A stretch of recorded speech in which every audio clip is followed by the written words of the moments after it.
ఒక business man తలుచుకుంటే తన దగ్గర ఉన్న వస్తువుని ఈజీగా కస్టమర్కి అమ్మగలుగుతాడు. సో ఈ షార్ట్ నీకు చూస్తున్నావంటే సో నీకు బిజినెస్ ఫార్మ్ అనేది అర్థమైపోతుంది. ఒక చిన్న ఎగ్జాంపుల్ చెప్తాను ఫ్రెండ్స్. మార్నింగ్ పూట తోటకూర కానీ ఆకుకూర ఏదైనా సరే అమ్ముతూ ఉంటారు కదా. నాకే జరిగినటువంటి ఎగ్జాంపుల్ చెప్తాను చూడండి. సో వెళ్ళి మెంతాకు కావాలని చెప్పాను. సో మెంతాకు ఇచ్చాడు అతను. అది కొంచెం పెద్దగా ఉంది. అది పెద్దగా ఉండడం వల్ల నేను ఏమన్నానంటే సో అది ఎక్కువగా పెద్దగా పెరిగితే అది టేస్ట్గా ఉండదు కదా. ఆ ఉద్దేశంతో నేను అన్నాను ఇది వద్దండి కొంచెం చిన్నగా ఉంటే ఇవ్వండి అని అన్నాను.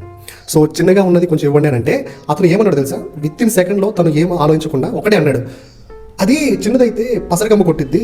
సో అందుకనే నీకు పెద్దది కాకుండా చిన్నది కాకుండా మిడిల్లో ఉన్నది ఇస్తున్నాను. సో ఇది చాలా బాగుంటుంది, పప్పులోకి వేసుకున్నా సరే చాలా స్మెల్ వస్తుంది, చాలా బాగుంటుంది, తీసుకుని బ్రదర్ అన్నాడు. ఇదనే కాదు, ఏ బిజినెస్లో అయినా సరే అతను మైండ్ సెట్కి నో అని చెప్పడానికి ఇష్టపడ్డు. అలాగే తను తీసుకునే ఐటమ్ అనేది తనకి ఉపయోగపడుతుందా లేదని ఆలోచిస్తాడు. సో బిజినెస్ చేసే మైండ్ ఎలా ఉండాలంటే సో తను ఏదైనా వస్తువులు ఇచ్చినప్పుడు దానిలో ఉండే లాభాలని నష్టాన్ని చెప్పాలి, దానికి అది ఎలా ఉపయోగపడుతుంది మనకి అనేది కూడా చెప్పాలి. సో ఇలా చెప్పడం వల్ల ఫార్ములా అనేది మనం ఏ బిజినెస్ అయినా చేయగలుగుతాము. ఆ ఫార్ములా అనేది మనం ఇట్లా అప్లై చేసుకోవచ్చు. ఓకే, సో ఈ విధంగా ఉంటుందండి. సో ఇటువంటి బిజినెస్ నాలెడ్జ్ కావాలంటే మన ఛానల్ సబ్స్క్రైబ్ చేసుకోండి. Thanks for